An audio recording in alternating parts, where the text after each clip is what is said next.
श्री गणेशाय नमः। श्री उमामहेश्वराभ्यां नमः। श्री शिवाय नमस्तुभ्यं। भगवान की 12 मूर्तियां हैं।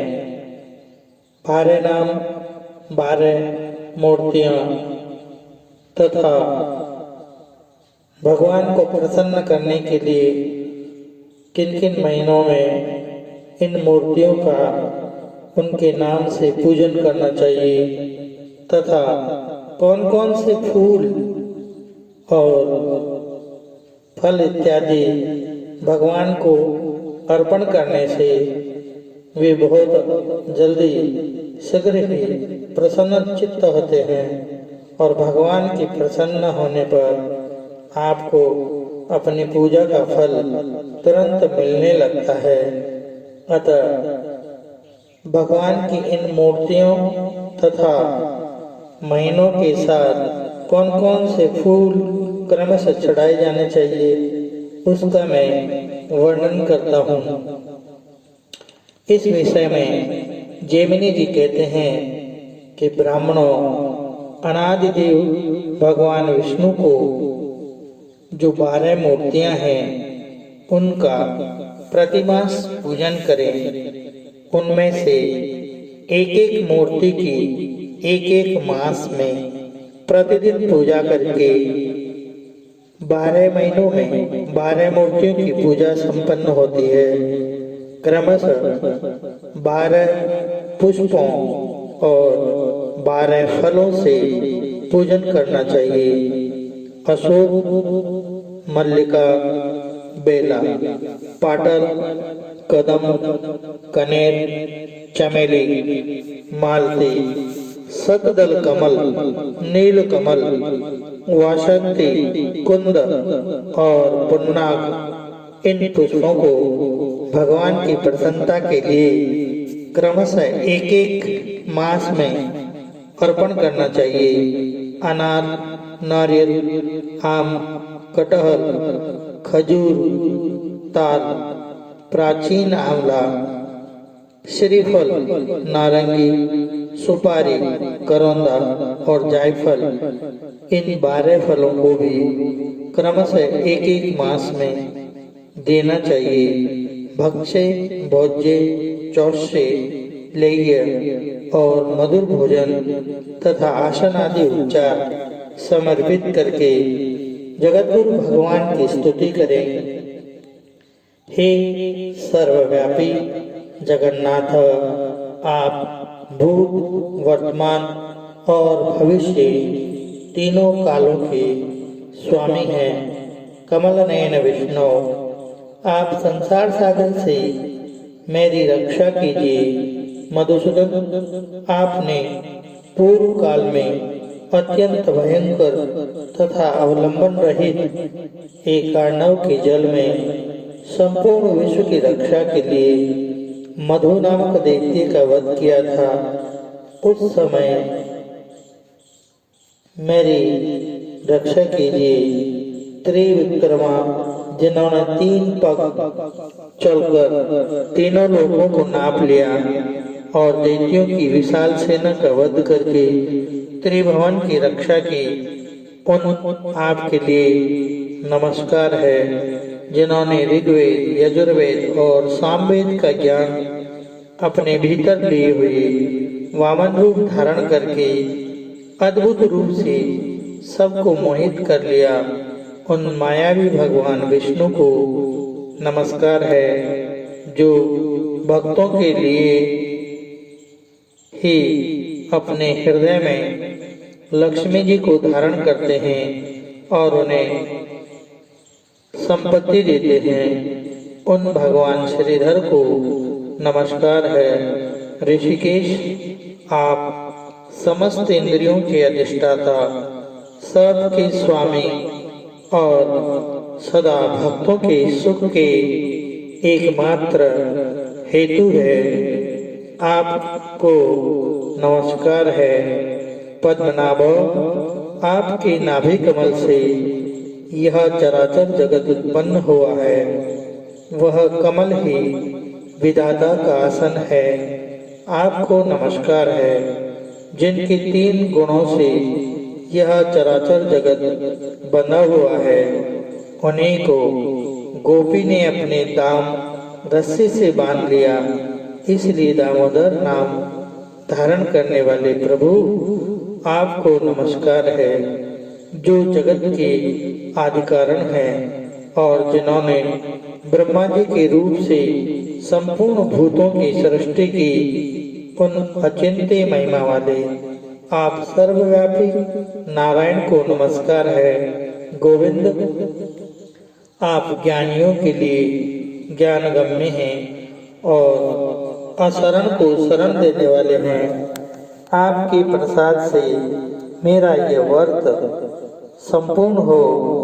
इस प्रकार प्रतिमा पूजा के अंत में इन स्तुतियों द्वारा अतिशय भक्ति के साथ हाथ जोड़कर भगवान जनार्दन की प्रार्थना करनी चाहिए।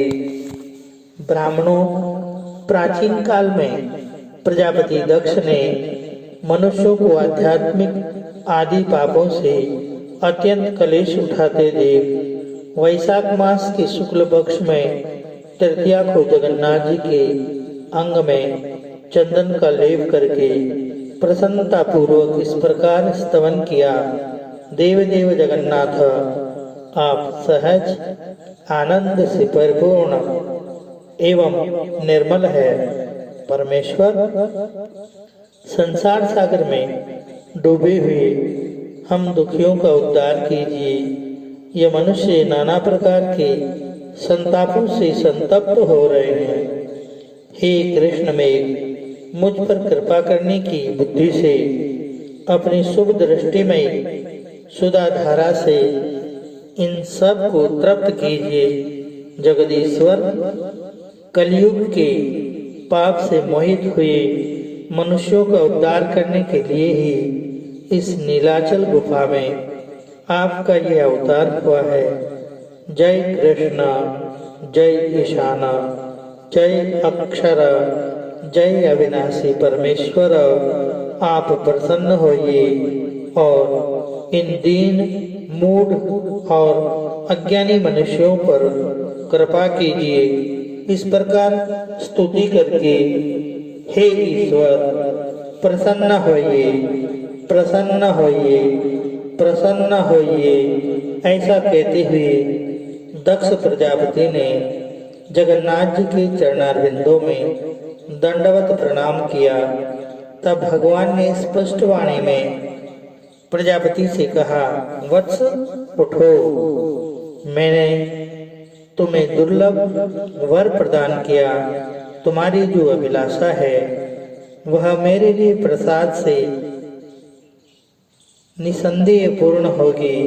ये तो तुम जानते ही हो कि अल्प पुण्य वाले प्राणियों को मेरा अनुग्रह दुर्लभ है, परंतु मेरे उत्सव से मुझे संतुष्ट करके अब तुमने मेरी प्रार्थना की है, इसलिए मैं तुम्हें ये वर देता हूँ। जो मनुष्य भक्तिपूर्वक अक्षय तृतीया को इस अक्षय यात्रा का दर्शन करते हैं, वे इस समय मन में जो इच्छा रखते हैं उसी को प्राप्त कर लेते हैं। जैसे चंदन का लेप ताप को हर लेता है, वैसे ही मेरा यह उत्सव तीनों तापों का विनाश करने वाला है। मैंने तुम्हारी बुद्धि को प्रेरित किया है, इसलिए तुमने इस उत्सव को संपन्न किया है। मैंने दीनों का उद्धार करने के लिए ही मन ये संकल्प किया था, उसी के अनुसार तुम इस कार्य में प्रवृत्त हुए हो। प्रजापति, तुमने जो अभिलाषा की है वह सब मैं पूर्ण करूंगा। ये गुंडीचा आदि 12 महायात्राएं पवित्र करने वाली मानी गई है। इनमें से एक एक यात्रा मुक्ति देने वाली है और सब यात्राएं तो धर्म, काम, अर्थ, मोक्ष चारों पुरुषार्थों को प्राप्त कराने वाली हैं।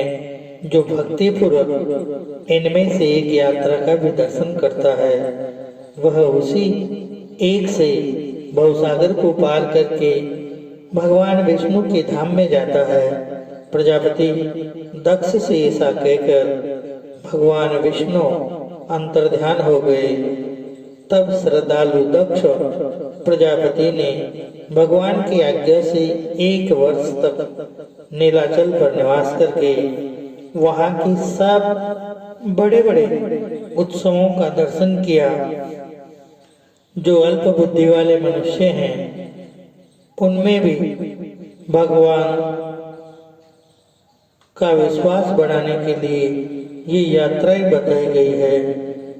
जिस किसी प्रकार भी जगन्नाथ जी का दर्शन करने पर वे निश्चय ही मोक्ष प्रदान करते हैं।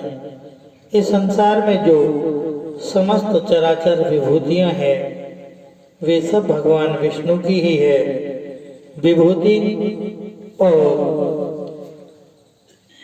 उसके दादा वे एक ही परमेश्वर है। जो मनुष्य जिस भाव से भगवान की सेवा करता है, वह वैसा ही हो जाता है। भगवान की इतनी ही महिमा है, इस प्रकार उसका माप नहीं किया जा सकता। जो जिस भाव से भगवान की उपासना करता है, उसे वैसा ही फल प्राप्त होता है। धर्म, अर्थ, काम और मोक्ष, इन चारों पुरुषार्थों की प्राप्ति के लिए एक ही मार्ग है। दारू ब्रह्म जगन्नाथ जी की उपासना।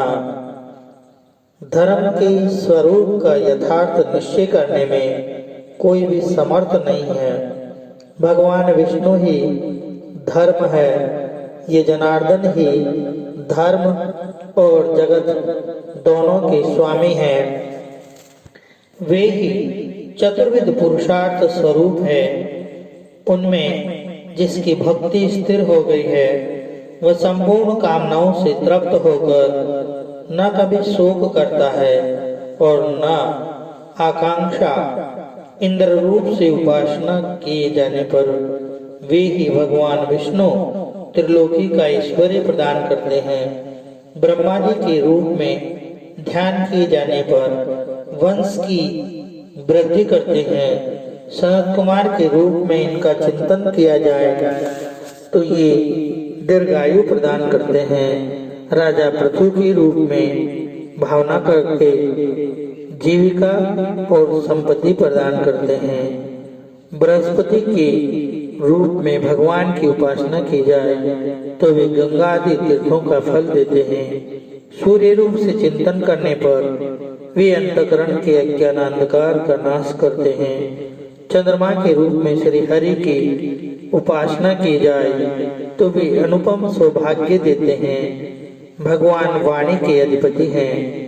इस रूप में भगवान भावना करने पर मनुष्य अष्टादश विद्याओं का तत्वज्ञ होता है।